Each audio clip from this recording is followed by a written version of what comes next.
Welcome to the NBA Finals of 2025. Oh, let's get the formalities out the way. Good afternoon, good morning, good evening, ladies and gentlemen.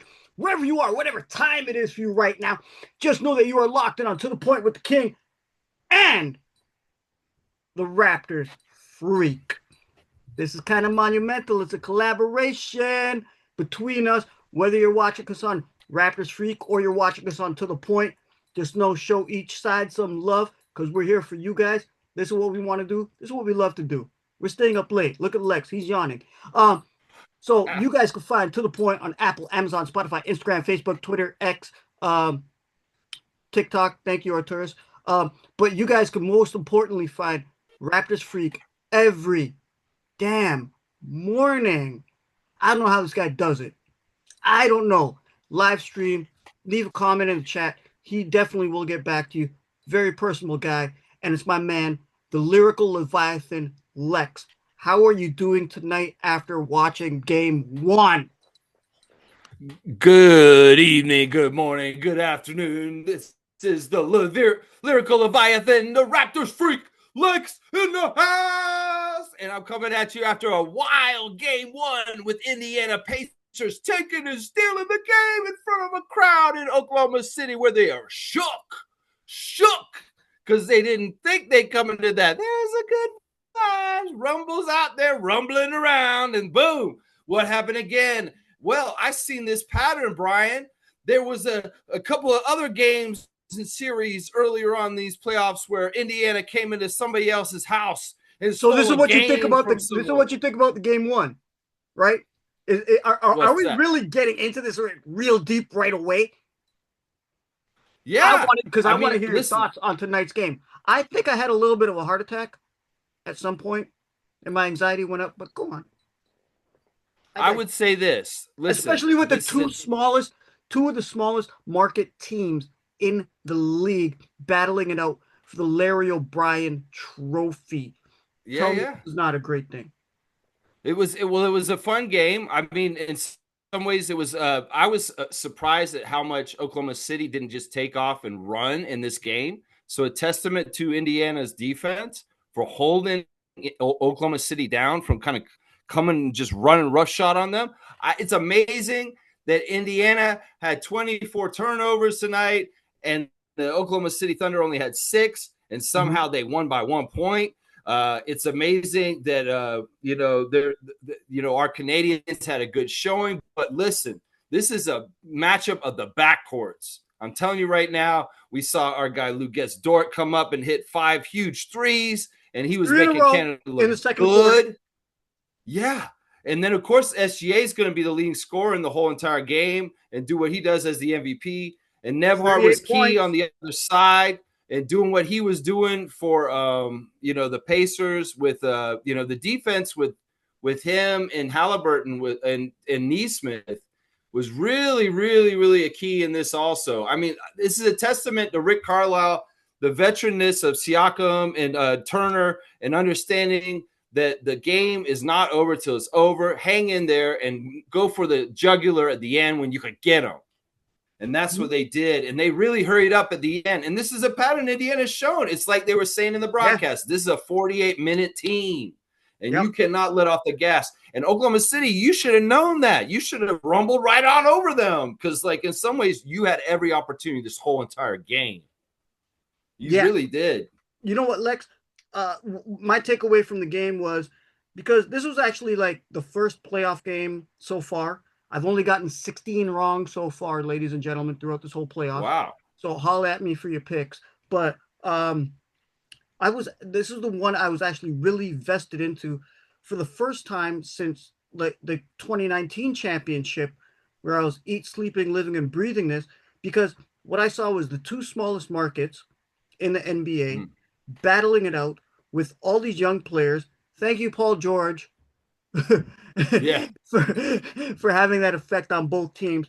But for what I saw from them, despite what I saw, it brought me back to when basketball was good before flopping and whining, right? And seeing gritty defense, fast pace, turnovers, not a lot of 3-point shots, right?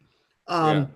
It really brought me back to what the game is supposed to be played because there was a lot of mid range, there was a lot of getting down, the nitty gritty, like I just said, and I thought that was absolutely fantastic and phenomenal, right? But what really triggered me the most was seeing right there on the court four, count them, one, two, three, four Canadians. Yeah. Okay, you got Shy, you got the MVP, you got Lou Dort, okay, you got Mathurin, you got those four, okay, two on Mm-hmm. each side, and plus we also have a Canadian connection with Pascal Siakam Sure. helping to bring the 2019 championship right here to Yeah. Toronto, which Yeah. I thought was absolutely fantastic. And I felt, I don't know about you, buddy, but I felt a little bit refreshed from what we've seen since the 2019 championship. What are your thoughts on bringing our guys onto the international stage in the NBA Yeah. Finals? And one of them is going to get an LOB, at least. Yeah. Yeah. Two of them will at least. Yeah. And I'm excited. Siakam tonight, to me, he showed a lot of the stuff that he did for the Raptors in certain ways. Like he showed a hustle for a loose ball at one point, and then a run back when everybody else was kind of caught looking.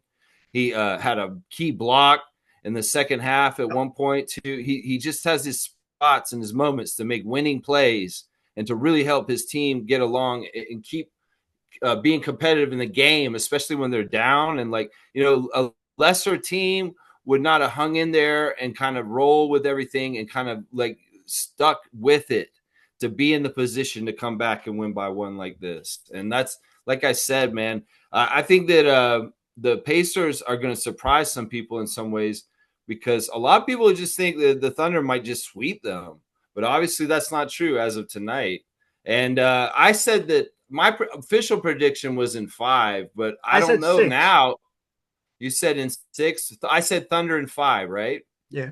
I don't know now. I'm thinking that if they could have some real high drama in this series, and it could go like deeper series. It could be like a 6 or 7 game series at this point with this like opening game like this. But this is a great thing. This playoff has been so good because it's unpredictable. The other stuff before would be boring. It's like, or it's a blowout, or it's like, this is fun when it's like a close game and it's like a win by one.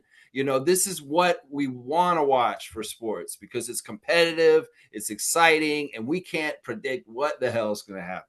Does it So fuel that's you why. more? Does it fuel you more since you spent most of your life in the States and you are the Raptors freak and you support Canadian Okay. basketball and you support Yeah. Toronto, right? But to Oh, see yeah. Canadian players thrive throughout these playoffs? I think that it's amazing. I mean, I'm an older Raptors fan, and seeing the young generation like SGA and Nebhard, it's cool, man. And because like I live not that far from Aurora, and to know that Andrew Nebhard's out there like repping Aurora, Ontario, it's pretty cool. And like Lou Dort is just a joy to watch, man. I thought that in the first half, Lou Dort's rebounding was outstanding. He was just getting shoehorned in between the Indiana Pacers and grabbing rebounds over taller guys like crazy. And then of course it was fun to see him get hot for three and the crowd yelling his name out and stuff like that. Yeah, it's so Woo! awesome to see these guys because it's some and it's got to be a joy for SGA to go up against Andrew, like the way they work together on Team Canada and their friendship is really really cool. So it's got to be just like kind of a fun series. In some ways, SGA's been getting a lot of fun series. He's had to play Nickel, and Yep. now he gets to play Andrew now. So the Canadian contingency in this playoffs have been awesome. And Alexander Walker had a really good couple games in their series also Yep. when Minnesota was in there. Yeah, man. So yeah, a lot of promise and a lot of pride for sure in the Canadians and the young crop coming up, man. See, to me, what I would say is like I said earlier, to me it's very refreshing to watch it played out this way because now you're seeing guys that are just playing the game, right? They're Yeah. not the only thing I'll take the only cringe thing is Shy's dad dancing with the Eastern Conference Finals trophy, whatever.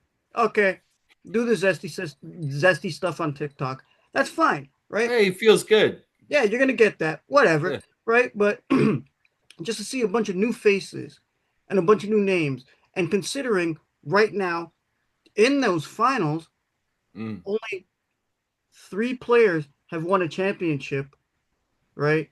And Yeah. Rick Carlisle won a championship. Yep. Out of all those people, this is going to be completely fresh. I think it's a great clean slate because you guys know how I feel about who was the face of the NBA for the last 20 years. I'm not going to get Huh. into that, right? But it's very refreshing and very nice to see this. And I kind of feel inspired, like invigorated, right? That's Sure. why I reached out to you and I'm like, dude, let's cover the games at the end, Yeah. Yeah. Yeah. right? I think So my it's question to you now is with the next game coming up, after what we saw, yeah. despite Indiana going nuts with the turnovers, right? Um, how do you think game 2 will play out? Let's hold ourselves Well, to this knowing before we film the next one. knowing the competitiveness of the best player in the world, honestly, in my book, and shame on that 100 that came out recently that's still putting Joker up there. I mean, I know Joker's great, but I'm telling you, SGA is going to come out with fire and a passion, and like this is his normal pattern. Like if he loses, he's going to come back really with vengeance. And I could see Gilgeous-Alexander. They won't lose again in Oklahoma City in game 2. The Thunder will win the next game. And it's really because they have to. They have to in some ways. And it's pride. And in certain ways, I could see them actually, this could be really an ugly game. Like, because they could get away from the Pacers the next game. And it could be an ugly score, is what I'm saying. Because that's kind of been the pattern with the Thunder in some ways this season is that they have a bad game and then SGA gets mad and he comes back and he just like drops a 40 or something. Do you think they might change it up, like from like me as from a coach's standpoint? Personally, I would change it up from what they did today. What tonight was, or for when you guys are seeing this, it'll be yesterday. Um, like when they went small at the beginning to start the lineup without what's his name? I like to call him Frankenstein. Yeah, Um, yeah, they had Wallace in instead of Hartenstein, which yes. was an interesting choice. Do I you didn't think totally understand it because do I you think thought they they had a might good change it advantage. because at the beginning of the game they came out running and gunning, right? Yeah. But Siakam I think that abused might have Casey. slowed them down near the end of the game because it looked like they didn't Yeah. have good legs on them. In the fourth quarter, I was like, I got Yeah. worried. I thought Indiana was going to come right back. And they did and took it right at the end. And I mean, I don't know. That was a weird starting lineup by Mark Dagnall to have Case and Wallace out there all of a sudden to start the first game of the finals. I didn't totally agree with it. In some ways, I think they would have taken off more with Hartenstein out there to start, and that Rick Carlisle was smart and utilized like Siakam really well in the first quarter to get them some offense when they were really struggling You see, that's what I because want of to. That's what I want to yeah, ask you about Siakam. What I noticed about him during this game was Siakam was extremely effective when he was aggressive. yeah, It yeah. it it it, I, it, it just I showed a love different that side of his game. he can beat who's guarding him. He can beat whoever's guarding him. That's the thing with him right now. He just needs a little bit of time to get his room. I mean, the thing is, the playoffs are so physical. He's getting fouled and he's trying to finish through like a lot of contact in a lot of places. But man, he is so fun to watch. And he is constantly evolving. He is not just staying the same player. Since he was on the Raptors, he's changed even now. And I think a lot of it has to do with just the he's embracing his leadership role in a new way. And the fun thing is when you have success and you're kind of the guy who's saying, "Yeah, I told you guys." It's fun, and he's maturing as a leader in the NBA, and even like the great thing about him is he doesn't get any credit or attention unless he forces them to give it to him, Only now he's and getting the that's credit what's and the happening right attention. now. Yeah, It's only now yeah, with the and the American media paying attention to him when he was up here, right? I mean, it's the same stuff for OG and stuff like that. But like Yeah. with Pascal, it's pretty cool because his resume is so good. And in some ways, you know, Raptors fans really need to start considering Pascal one of the top 3 GOATs, if not number 2 or 1, because of his accomplishments. You know, Yeah, and Lowry, obviously. But it's like, look, Siakam's got the ring there. And like in some ways, look at all the accolades he's had. So he's got the G League, he's got the yeah. 2019, and now he might get the 2025. Most improved Just player saying. award, Yep. All-star, all NBAs, 3 all all NBA. stars. The resume goes Yeah. up and down Yep. throughout it.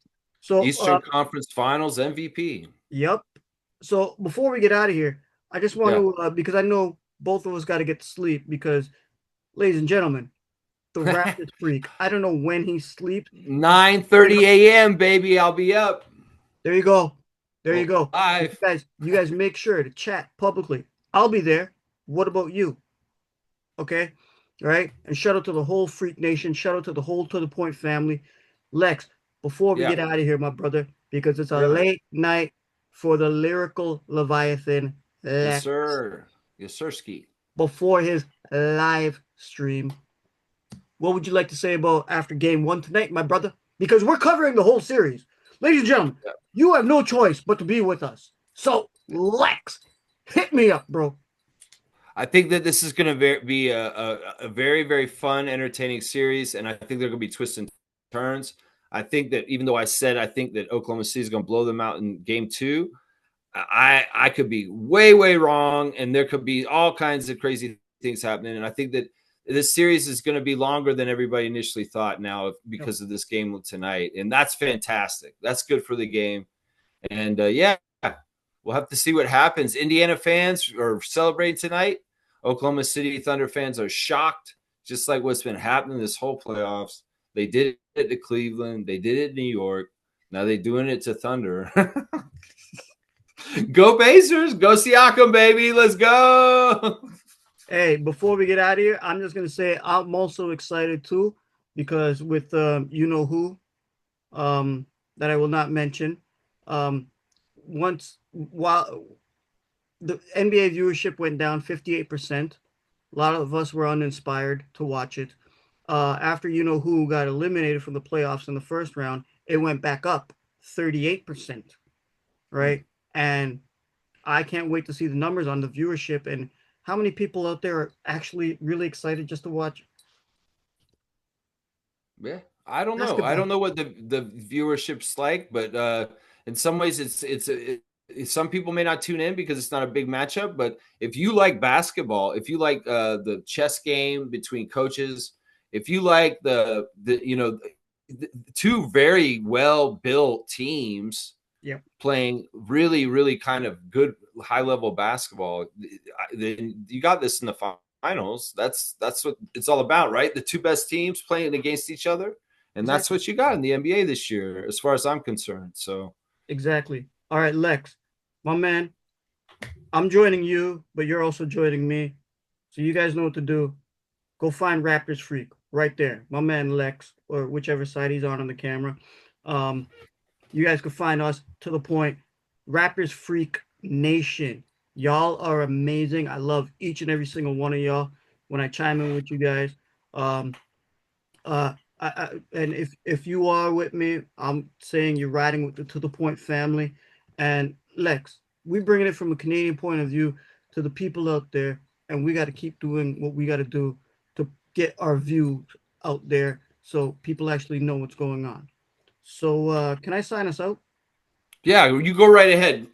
Brian, it's been a pleasure collaborating. 9:30 a.m. every morning, live streaming. Lex, been going for 4 years now straight, every single morning, 9:30, talking Raptors every day. And To The Point is one of my favorite shows to collaborate with. The King is the man. That's right. Let's go. And I'm looking forward to doing every game in the finals with Brian. So keep tuning in and catch us on game 2 coming up. Let's go. So on behalf of myself, the lyrical Leviathan Lex, and the greatest producer of all time, Arturus, Good afternoon, good morning, good evening, good night, and